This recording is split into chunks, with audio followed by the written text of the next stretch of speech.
Graça e paz. Efésios capítulo 5. Esse texto não projetamos. Esse temos de abrir mesmo.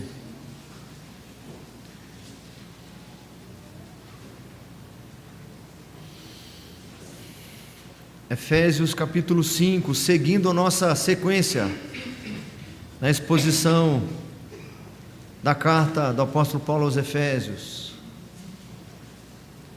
seguindo nossa intenção, nosso planejamento de expor as cartas da prisão, começando pela carta aos Efésios, capítulo 5,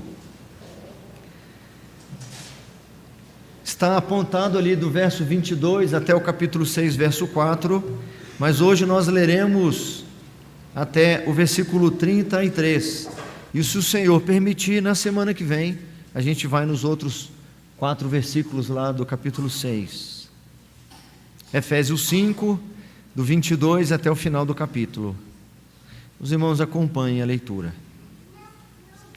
As mulheres sejam submissas ao seu próprio marido, como ao Senhor, porque o marido é o cabeça da mulher, como também Cristo é o cabeça da igreja, sendo este mesmo o Salvador do corpo. Como, porém, a igreja está sujeita a Cristo, assim também as mulheres sejam em tudo submissas ao seu marido. 25.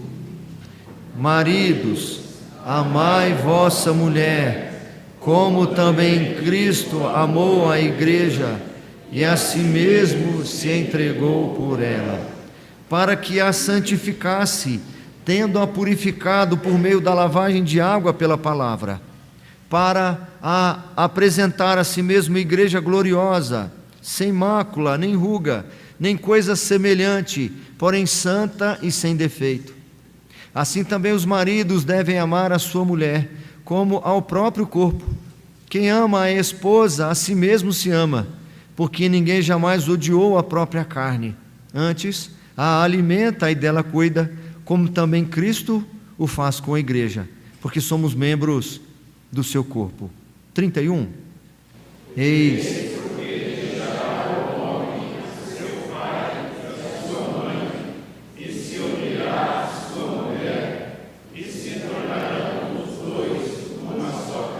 grande é este mistério, mas eu me refiro a Cristo e à igreja. Não obstante vós, cada um de per si, também ame a própria esposa, como a si mesmo, e a esposa respeite ao marido. Até o verso 33, por enquanto. Oremos mais uma vez, meus irmãos.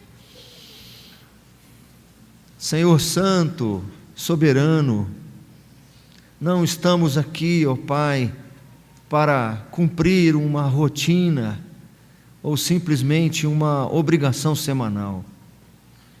Pode ser até que algumas vezes essa seja a disposição do nosso coração, mas nós reconhecemos pelas Escrituras que a nossa alma tem sede de Ti, ó Pai. E ainda que muitas vezes sem a motivação correta, sem a intenção desejada ou desejável, Teu Espírito Santo nos trouxe aqui. Precisa ouvir a Tua voz. Diz que por ser ela perfeita, ela é apta para restaurar a nossa alma, é apta para discernir os pensamentos e propósitos do coração do homem, e não há criatura que não se manifeste em Sua presença. Em nome de Jesus, Senhor, leve nossa mente cativa à Tua presença. Que não seja um momento comum, rotineiro, que seja de fato de comunhão com o Senhor, único, proporcionado por Tua palavra. Que Teu Espírito Santo ilumine nossa mente, prepare nosso coração e habilite nossos braços para compreendermos, para nos alimentarmos e para praticarmos a Tua palavra santa. Eis aqui uma porção do Teu povo, uma porção da Tua igreja, povo de Tua propriedade exclusiva, a noiva, que está sendo preparada e adornada para aquele dia. Instrua-nos nesta hora. É a oração que fazemos no nome precioso de Jesus.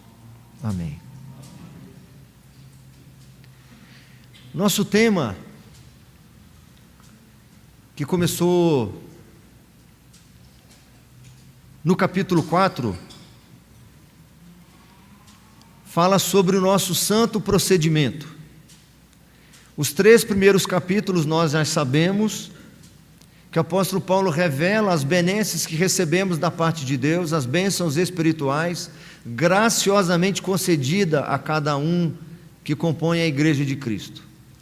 E do capítulo 4 em diante, é um texto prático, que exige dessa igreja que recebera essas benesses todas, uma vida e uma conduta que seja condigna com este chamado e com esta vocação. É por isso que na segunda parte da carta, o capítulo 4, os 5 e os 6, o apóstolo repete muito o verbo andar. Andeis, andemos, andam. A primeira parte é passiva, a igreja recebe e observa. A segunda parte, a igreja executa, a igreja pratica.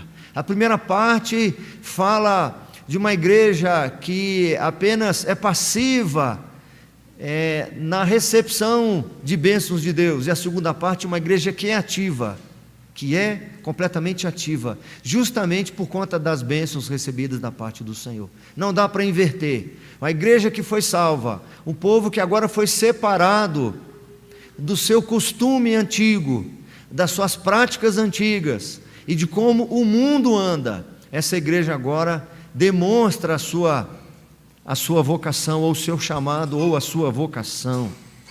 E aí nós temos visto que o capítulo 4 em diante demonstra como tem que ser o santo procedimento desta igreja e dos crentes. Nós vimos o santo procedimento na sua vida pessoal, nos primeiros versículos do capítulo 4. Depois vimos como tem que ser esse santo procedimento na perspectiva congregacional, da igreja, com os irmãos na fé. E depois começamos a ver como que tem que ser o santo procedimento com o mundo. E fomos até o versículo 21. Do versículo 22 até o capítulo 6, versículo 4, um trecho que nós não lemos, fala sobre o santo procedimento na vida do lar. A vida no lar. O santo procedimento individual que já foi visto, que tem que ser diferenciado no nosso relacionamento com a igreja, que tem que ser diferenciado na relação com o mundo. O nosso santo procedimento também precisa ser distinto e diferenciado no nosso lar. Eu preciso dizer particularmente, irmãos, que esse trecho que nós lemos é muito caro para mim, é muito importante para mim. Tenho visto isso ao longo desses 20 e poucos anos de ministério. É um assunto que todo ano eu estou falando para alguém, estou ensinando para alguém. Não há casamento que eu faça sem estudar esse livro. Faço desse tema aconselhamento individual, faço desse assunto matéria de estudos e de sermões. É possível que você tenha ouvido eu pregar já nesse texto. Com toda certeza, muitos de vocês já me ouviram falar desse assunto em estudos bíblicos, como hoje à tarde um grupo. Falei desse trecho hoje ainda. E eu estou repetindo agora porque ele está na nossa sequência. Porque senão, se dependesse de mim, talvez até eu o pularia, de tanto que eu já falo sobre isso. Mas por que ele é muito caro para mim? Porque eu tenho aprendido que o servo do Senhor, sobretudo os homens, que recebem um chamado de um ministério da palavra, como eu recebi, que é, segundo a nossa Constituição, um dos primeiros na igreja, um dos mais importantes na igreja. Para mim, segundo alguns comentaristas também, alguns autores, apesar de ser um ministério proeminente, o da palavra, ele é secundário quando comparado ao ministério da família. O ministério da palavra é um ministério diferenciado, honroso, mas ele não é mais relevante do que o ministério da família, porque o ministério no lar, na família, é que autentica o ministério da palavra.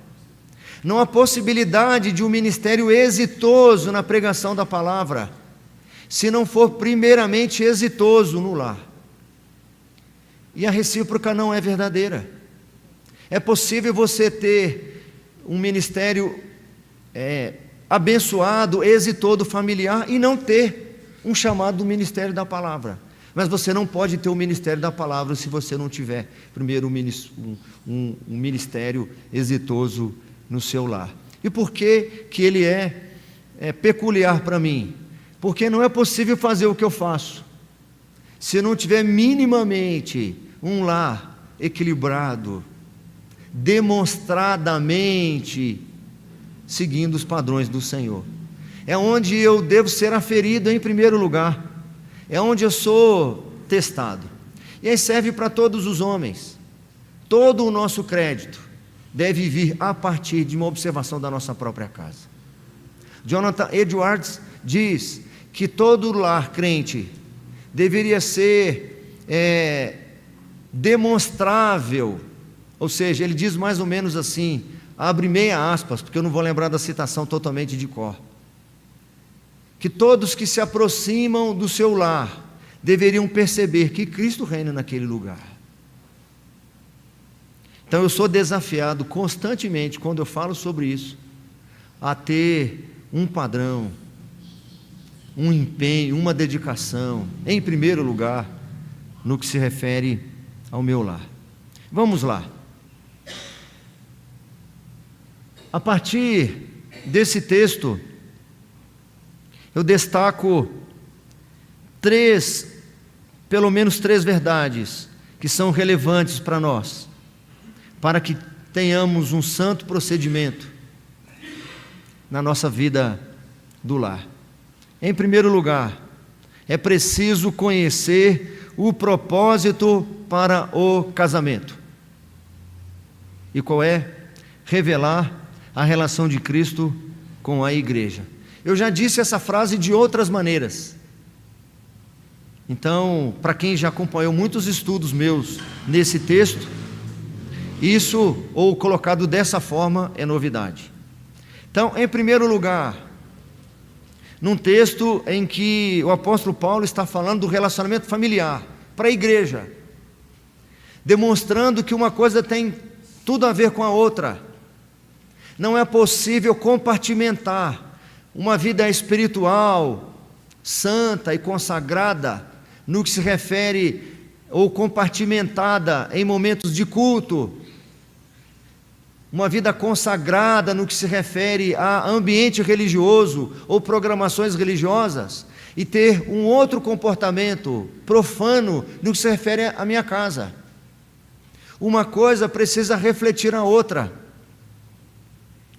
E o apóstolo Paulo compara o casamento à relação de Cristo com a igreja. Ele vai dizer de forma muito clara, no final da passagem, quando depois de falar de marido e esposa, Cristo e a sua noiva, a igreja, ele chega no versículo 32 e diz: grande é este mistério. Eu estou falando para vocês aqui da relação de Cristo com a igreja. E é grande este mistério, mas eu me refiro a Cristo e à igreja. E por que ele está falando da relação de Cristo com a igreja? Justamente comparando este relacionamento com o marido e a esposa. Porque o casamento tem como propósito maior revelar a própria relação de Cristo com a igreja. E aí, quando a gente vai dissecando o texto, a gente vai encontrando algumas coisas. Em primeiro lugar, o apóstolo Paulo diz que na relação de Cristo com a igreja, Cristo ama a igreja de forma incondicional, de forma sacrificial. Eu preciso repetir, quem faz os estudos comigo quinzenalmente, nesse texto aqui, já me ouviu dizer isso muitas vezes. Mas se você, como eu, tem vazamentos, ouve coisas preciosas, mas as perde com o passar do tempo. Se você, como eu e como o próprio apóstolo Paulo, apesar de ter prazer na lei de Deus, de compreender aquilo que já é suficiente para uma vida diferenciada, mas encontra resistência em si mesmo. Então você, como eu, precisa ouvir isso muitas e muitas vezes. Se o meu relacionamento marital, se o meu casamento precisa revelar a relação de Cristo com a igreja, então eu preciso conhecer profundamente, continuamente, como que Cristo se relaciona com a igreja, para que seja o meu modelo e a minha referência. Porque eu preciso olhar para o meu casamento e fazer a seguinte pergunta: Cristo está sendo conhecido a partir do meu casamento? Minhas ações com a minha esposa revelam as ações de Cristo com a sua igreja? Cristo ama a igreja de forma incondicional, de forma completamente altruísta, sem exigências, sem reivindicações, de forma gratuita, generosa, livre, despreocupada, sem apreensões, sem economias, sem resistências. Muito diferente do padrão de amor que eu nutro pela minha esposa ao longo dos anos. Se observar a maioria dos nossos conflitos e desentendimentos, eles estão sempre ligados às nossas reivindicações, ligados às condições que impomos para poder conceder um amor que deveria ser concedido de forma gratuita. Como nós fugimos do sacrifício, queremos as facilidades, não queremos os incômodos do relacionamento, como queremos só a parte agradável, a parte boa, como queremos as virtudes e às vezes até nos esquecemos dela, como as falhas e fraquezas nos incomodam, como que elas se sobressaem, quando nós deveríamos olhar para as dificuldades, para as limitações da nossa esposa, como oportunidades para expressar um amor sacrificial. Vemos ainda aqui no relato do apóstolo Paulo, na relação de Cristo com a igreja, que Cristo santifica a igreja. Esse aí é 1.2. Não precisa anotar tudo se não quiser.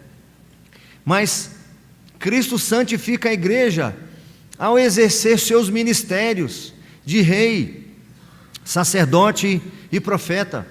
No outro estudo que nós fizemos aqui, juntos, estudando um outro livro, nós vimos como o marido precisa assimilar o ministério de Cristo na sua casa e na sua família. Talvez haja uma incompreensão, como que o marido vai assumir o papel de rei na sua casa? É fácil, é só sentar no sofá, ficar assistindo lá alguma coisa boa, o jogo do São Paulo. Lá nos anos 90, né? E falar para a esposa: me traga isso, me traga aquilo, porque o pastor disse na igreja que como Cristo tem que ser como rei nessa casa. Então, por favor, traga aí uma janta para mim. Já está me dando apetite, irmãos. Mas a Bíblia nos ensina que Cristo exerceu seu ministério terreno como rei e o exerce de forma espiritual como rei na proteção que faz do seu povo, da sua noiva ou dos seus protegidos. O rei não tinha o propósito meramente de governar, supervisionar, mas de proteger. É quem oferece proteção, é quem oferece provisão. Um rei justo, o povo lucra, avança, cresce. Como Cristo santifica a igreja, o marido precisa ser esse protetor, esse provedor, a ponto de a esposa, quando olhar para o marido e conviver com esse marido, ela conhecer um pouco mais de Cristo. Como sacerdote, precisa exercer sua liderança na adoração, conduzindo a família em adoração. Porque eu preciso olhar para a minha família como sendo um instrumento para revelar para o mundo a relação de Cristo com a igreja. Minha família precisa se relacionar entre si de uma maneira que todos que a observarem verão como que é essa relação de Cristo com a igreja. Liderar a família na adoração, na intercessão, na oração. Como profeta, Cristo pastoreia, ensina e corrige. O marido precisa pastorear, ensinar e corrigir, santificando a sua esposa. E ainda, nós vemos aqui na relação de Cristo com a igreja, que a igreja ama e se submete à liderança de Cristo. Se nós formos tirar aqui com uma pinça cada trecho de versículos que falam da relação de Cristo e com a igreja, pelo menos essas coisas precisam saltar aos nossos olhos. A relação de Cristo com a igreja é preciosa demais. É algo que até então era misterioso. Já foi dito várias vezes aqui que os anjos não conseguem compreender qual é essa relação, porque os anjos primeiros que caíram não tiveram a mesma chance. Anjo não sabe o que é graça, anjo não faz ideia do que seja misericórdia, anjo não tem ideia do que seja redenção, do que seja amor. Mas quando os anjos olham para a igreja, então eles descobrem atributos do Senhor que outrora não tinham sido revelados. Ao observar a igreja, um povo redimido, então eles conseguem ver que o povo, que essa igreja, revela atributos do Senhor que agora estão sendo revelados. É na igreja que Cristo revela-se de fato amoroso. É só com a igreja que o Senhor expressou isso. Paulo, escrevendo aos Romanos, diz: mas Deus prova o seu próprio amor para conosco, pelo fato de ter Cristo morrido por nós, sendo nós pecadores. Ele não morreu pelos pecados de mais ninguém, só pelo seu povo. Que amor é esse? Os anjos anelam perscrutar, segundo a carta de Pedro. Paulo, quando fala sobre esse amor, sobre essa relação de Cristo com a noiva, de Cristo com a igreja, ele diz: esse amor de Cristo nos constrange. Eu fico até constrangido. Talvez alguma coisa que aquela mulher pega em flagrante adultério deve ter sentido, quando fora presa pelos fariseus, levada até Jesus, que escrevia ali no chão, dizendo: essa mulher foi pega em flagrante adultério, a lei de Moisés diz que ela tem que ser apedrejada, e Jesus diz: vamos cumprir a lei, eu não estou aqui para não cumprir a lei, mas faça o seguinte, sem levantar os olhos, aquele que não tiver pecado, atire a primeira pedra. Quando ele levantou os olhos, aquela mulher estava sozinha. Jesus disse para ela: mulher, onde estão os teus acusadores? Se eles não te condenam, nem mesmo eu. Vai e não peques mais. Talvez dê para a gente começar a entender aquilo que os anjos não conseguiram entender, aquilo que eles perscrutam. Quando aquela mulher entra no banquete, quando Jesus está na casa do fariseu Simão, e aquela mulher entra, depois de ter sido impactada por esse amor, aquela mulher que era totalmente desprezada pelo seu contexto, pela sua parentela, pelas pessoas, pelos religiosos dos seus dias, se sentindo imunda, e era mesmo imunda, alma toda manchada, coração todo ferido, uma alma fétida, que tem um encontro com o Cordeiro, aquele mesmo Cordeiro que João bradou: eis o Cordeiro de Deus que tira os pecados do mundo. Quando ela foi aliviada do seu fardo, do seu pecado, da sua culpa, ela então entra naquele lugar e com as suas lágrimas começa a lavar os pés de Jesus. Não foram poucas lágrimas, irmãos. Ela estava destituída de qualquer outro recurso, não é a mesma que usa o alabastro, que quebra para ungir os pés de Jesus mais à frente, já próximo da sua crucificação. Essa não tinha nenhum pano para enxugar os seus pés. Com as lágrimas ela lavava os pés, e com os cabelos ela os enxugava, e não parava de beijar os pés do Mestre.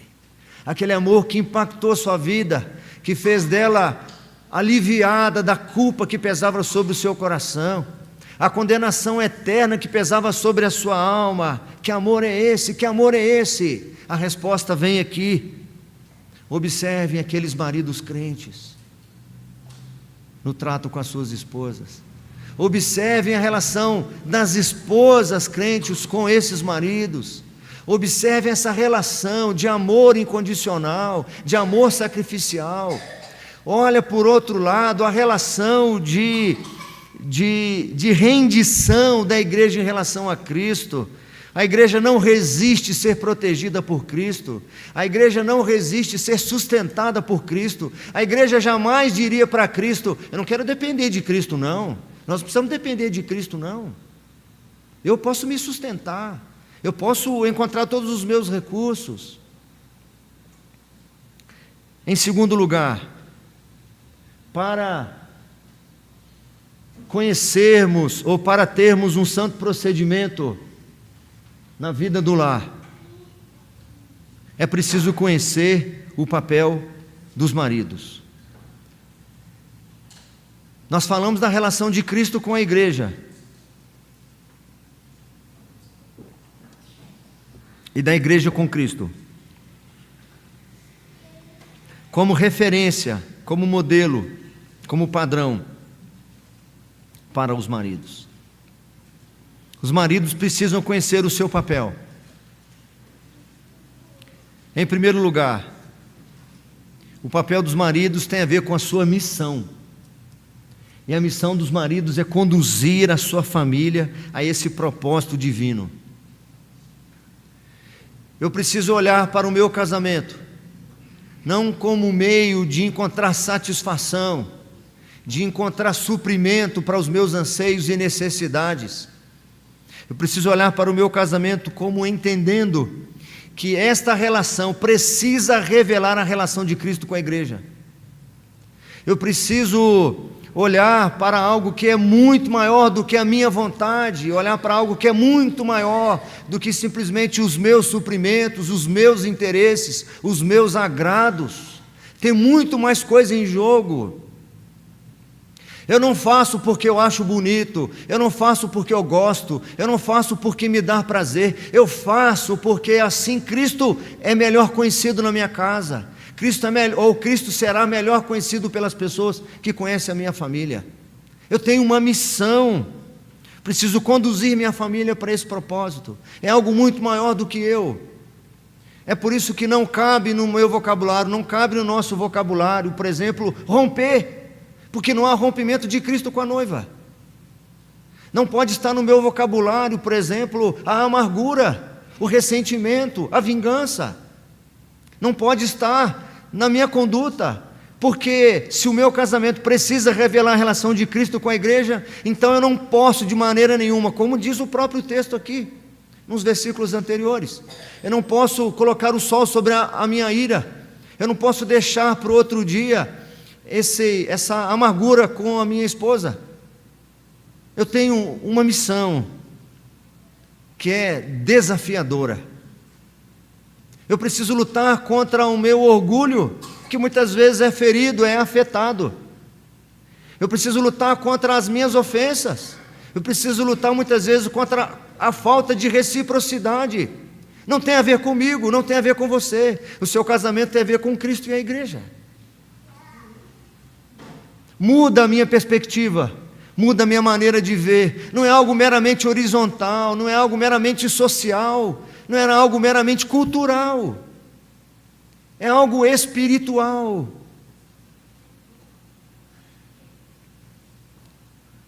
E ainda, conhecer o papel dos maridos, precisamos conhecer sua missão, a missão dos maridos, e também o seu papel.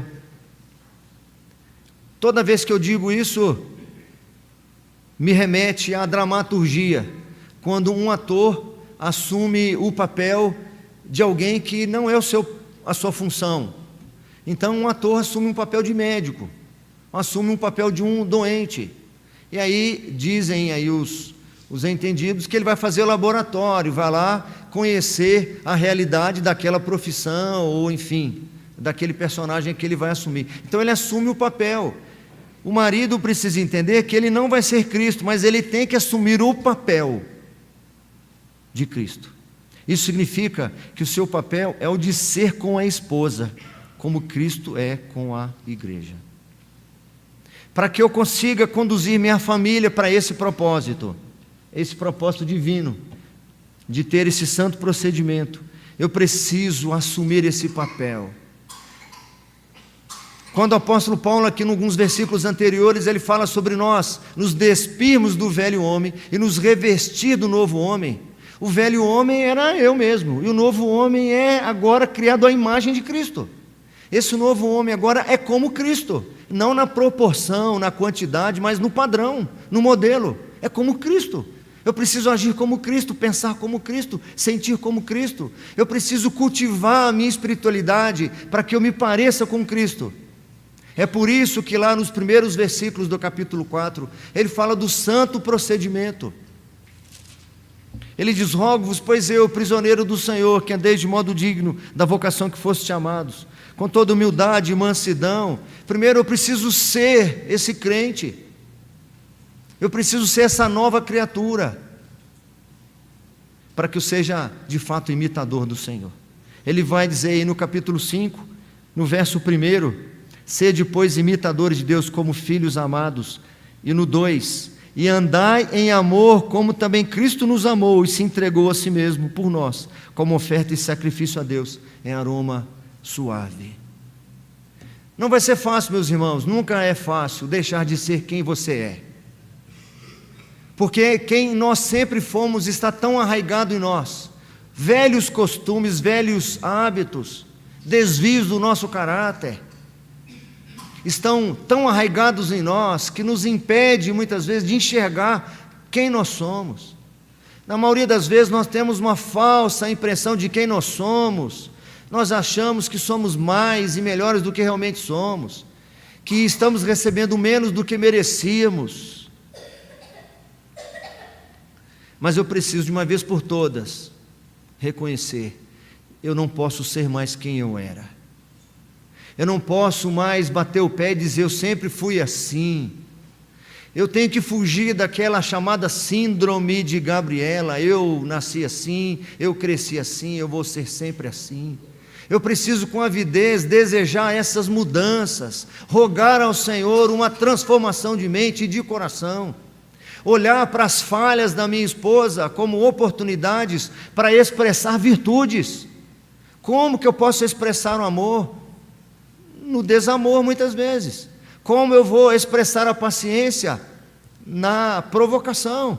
Como que eu vou expressar a perseverança quando for provocado? Quando todos desanimam, nós prosseguimos. Quando todos pagam o mal com o mal, nós pagamos com o bem. Porque é Cristo, Cristo é assim. Algumas vezes nós vamos nos sentir em prejuízos. Algumas vezes uma vozinha dentro de nós vai dizer: mas você de novo vai atrás, mas você de novo. É sempre você. Vai parecer que estamos em prejuízo, mas a Bíblia nos ensina: fique com o prejuízo, se pareça com Cristo. E ainda, em terceiro lugar, se eu preciso ter um santo procedimento no meu lar, eu preciso reconhecer que o meu casamento, que o seu casamento, revela a relação de Cristo com a igreja. Eu preciso reconhecer qual que é o papel do marido. E é preciso também conhecer o papel das esposas. A missão das esposas é auxiliar o marido em sua missão. Se a missão da esposa é auxiliar o marido, então ela tem uma submissão. Ela precisa fortalecê-lo, encorajá-lo, auxiliá-lo, para que ele cumpra o propósito da sua casa e da sua família. Não haverá um santo procedimento no lar. Cristo não vai ser revelado na vida de vocês. As pessoas vão continuar andando às escuras, continuará sendo um mistério. Como é que é esse negócio de Cristo amar a igreja? Se as esposas também não auxiliarem os seus maridos. É muito interessante que a missão que as mulheres recebem no casamento não necessariamente a mesma missão que recebem em outras áreas da vida. Em outras áreas da vida, elas podem ter todos os cargos possíveis e cabíveis, ter salários iguais, maiores, mandos e comandos maiores do que os homens. Não é uma questão de gênero, é uma questão de missão. No casamento, elas precisam, a todo custo, auxiliar os seus maridos a cumprir o propósito. Sempre que eu falo sobre isso aqui, eu me lembro de situações em que a própria esposa descredibiliza o marido, impede o marido de cumprir o seu papel. Muitas vezes não há necessidade de intervenção diabólica para destruir um lar, para impedir que aquela casa e aquela outra família e aquela outra sejam de fato um instrumento de revelação da relação de Cristo com a igreja. Não precisa de adversários externos, não precisam de inimigos externos. A própria esposa faz isso. A Bíblia diz que a mulher sábia edifica a sua casa, mas a insensata, com as próprias mãos, a derruba e a destrói. Elas resistem muito, porque confundem essa questão da submissão, elas não conseguem entender. E os argumentos contrários são todos sociológicos, não são teológicos. Mas as mulheres hoje em dia elas fazem muito, tudo e muito mais. Mas esse varão valoroso que você tem não vai conseguir cumprir a missão dele, se você não ajudá-lo. Se você interferir quando ele for corrigir o filho. E isso, meus irmãos, é muito interessante. Tem muitas mulheres que falam muito no ouvido do filho, chama a atenção de qualquer coisa, às vezes até sem ele ter feito nada, é só ela não estar bem emocionalmente, ela está ali emocionalmente ruim, ela está meio chateada, ela chama atenção, chama atenção, chama atenção, chama atenção. Menino, você não fez isso, menino, você não fez aquilo. Eu vou dar um exemplo qualquer. Ô Kevin, você não fez isso. Ô Rosana, poderia falar outro qualquer, né? Mateus, você não vai estudar, você não fez isso, não vai tomar banho, menino. Eu já contei essa ilustração aqui. Está o pai lá, assistindo uma coisa que edifica. Não é o jogo do São Paulo, mas é o sermão da igreja presbiteriana de Votorantim, que ele perdeu. E a esposa fala para o filho: filho, vai tomar banho, vai tomar banho. Daí 10 minutos, vai tomar banho. Daí 10 minutos, vai tomar banho. Ela fala 50 vezes, o menino está lá. Aí depois de 50 vezes o pai levanta e grita para o menino: vai tomar banho agora, o miserável, senão eu vou jogar você lá dentro do banheiro. Aí ela entra na frente do marido e diz assim: mas não precisa falar assim com o menino. Não precisa falar assim com o menino. Você falou 50 vezes, você chama a atenção dele todo dia. Eu quase não falo nada. O dia que eu vou falar, você acha ruim? Vai ter um dia que você vai precisar que eu chame a atenção dele, e ele não vai mais me ouvir, porque você ensinou para ele o que é ser rebelde. Você precisaria ensiná-lo a respeitar a autoridade. É por isso que nós temos gerações que não sabem o que é respeito da lei, não respeitam Deus, porque não aprenderam a respeitar aquele que representa Deus na casa, aquele que representa Jesus na casa, que é o seu marido. Ele pode ganhar menos do que você, ele pode ter um diploma inferior ao seu, uma formação inferior à sua, mas como marido, ele representa Cristo nessa casa. E se ele não tiver a sua ajuda, ele não vai cumprir o papel dele. Além da missão, para conhecer o papel da esposa, ela precisa ser com o marido, como a igreja é com Cristo. É um desafio também para as mulheres conseguir encarar a sua relação marital nessa perspectiva teológica. Porque quando ela olha para o marido, ou quando o marido fala alguma coisa, quando ele chama a atenção de alguma situação, quando ele corrige em outra situação, quando ele quer prover de outra situação, a mentalidade das mulheres é para resistir a isso. Naturalmente as mulheres resistem. Frases como: não dependo de homem, eu não quero depender de homem, é muito comum nos nossos dias. A igreja não pode dizer isso em relação a Cristo. Então as mulheres precisam entender que ela tem esse papel. Elas não são assim naturalmente, mas elas precisam assumir esse papel de ser com seu marido, como a igreja é com Cristo. Ela precisa aprender o que é ser cuidada, sem se sentir mal com isso. Hoje em dia as mulheres sentem mal por serem cuidadas pelos maridos. As mulheres hoje tem um nome, não sei, é misoginia que fala? Você tratar às vezes com alguma deferência a mulher, tem mulher que não gosta, porque é como se você estivesse dando a ela um tratamento diferenciado. Mas a igreja precisa de um tratamento diferenciado, porque ela é a noiva do Cordeiro, é a menina dos olhos do Senhor, é o povo de propriedade exclusiva do Senhor. As esposas não querem mais dar satisfação, porque elas são independentes, elas não precisam do marido, elas não querem ser chamadas a atenção, elas ouvem as amigas do trabalho, elas ouvem conselho de qualquer pessoa, mas o marido vai dizer, ele arruma confusão.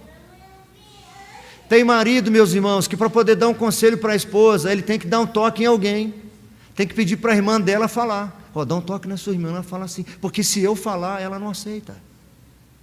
Alguns precisam pedir o filho para poder, pergunta à sua mãe se ela quer isso assim assado, porque se ele mesmo falar, ela já, em princípio, ela resiste. Eu creio, de acordo com algumas leituras que eu fiz, que quando da queda de Adão e Eva, nós vemos lá que Adão e Eva não foram amaldiçoados. A serpente foi amaldiçoada, a terra foi amaldiçoada, mas Adão não foi amaldiçoado. Mas aquelas consequências todas foram consequências da desobediência dele, sim, claro, mas ele não foi amaldiçoado. E as consequências todas que a mulher também recebe consequências do seu pecado, mas ela também não foi amaldiçoada, porque a graça do Senhor já se manifestou naquele momento. Dentre várias formas que a graça se manifesta, uma em particular é interessante para nós. Quando ele diz assim, para que agora a tua vontade seja governada pelo teu marido, não era uma maldição, como muitos podem achar, é para que a mulher não ficasse à própria sorte, para que ela não ficasse à mercê do seu próprio coração, para que ela não ficasse à mercê do seu interesse e da sua inclinação. Então agora a sua vontade vai ser supervisionada pelo seu marido, e as mulheres naturalmente vão resistir a isso. Elas ouvirão às vezes os filhos, mas ela vai ter dificuldade de ouvir o marido. Não é incomum isso, meus irmãos, até mesmo entre nós. É muito desafiador para os maridos muitas vezes tentarem fazer essa supervisão, colocar certos limites, apresentar certas orientações, santificar a esposa e às vezes até mesmo suprir certas necessidades. Parece que fere o seu ego. Não, eu quero ter o meu dinheiro para fazer isso. Não há nenhum problema com isso, mas não precisa se rebelar contra isso. Dr. Augusto Nicodemos e outros autores, concluindo agora, irmãos, trazem para nós algumas observações interessantes. No texto original não há um parágrafo entre o versículo 21 e o 22, como na nossa tradução.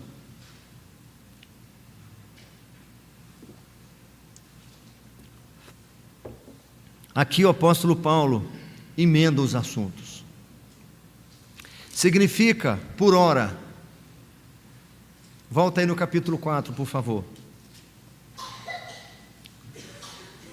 que todas as prescrições, todos os imperativos que ele apresenta aí a partir do capítulo 4, por exemplo, no versículo 2, como os crentes de Éfeso precisam andar, com toda humildade e mansidão, com longanimidade, suportando uns aos outros em amor. E aí, em diante, ele vai apresentando uma série de desafios. Ele vai chegar lá no capítulo 5, no verso 18. Ele faz um parênteses.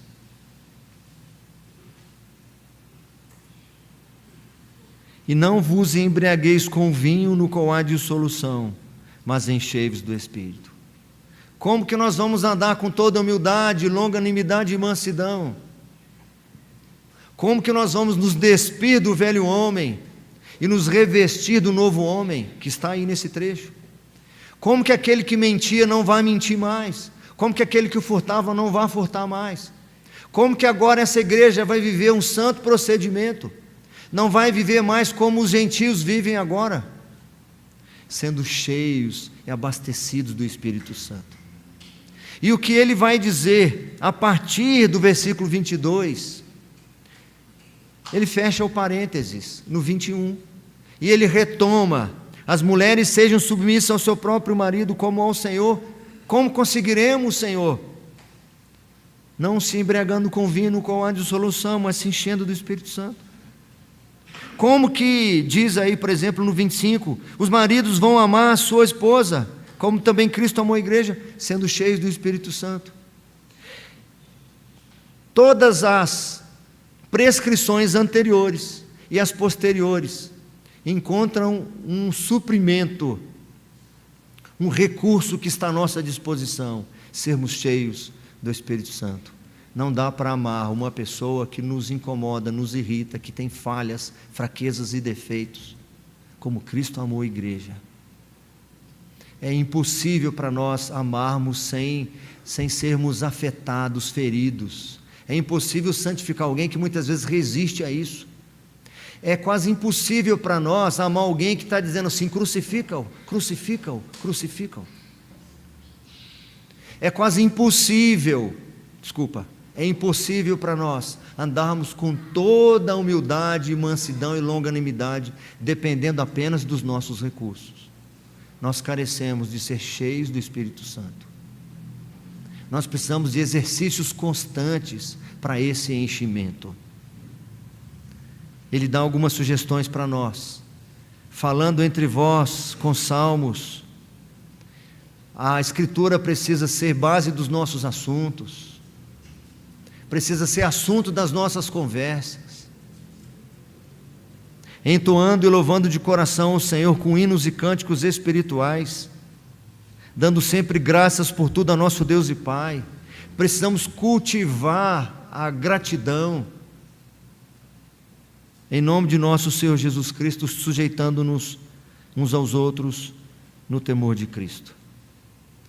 Não há credencial maior e melhor para nenhum homem, não há credencial maior e melhor para nenhuma mulher, senão que vivam sua vida familiar, demonstrando uma relação de Cristo com a sua igreja. Ame e deixe ser amado. Proteja e deixe ser protegida. Sustente e deixe ser sustentado. Cuide e deixe ser cuidado.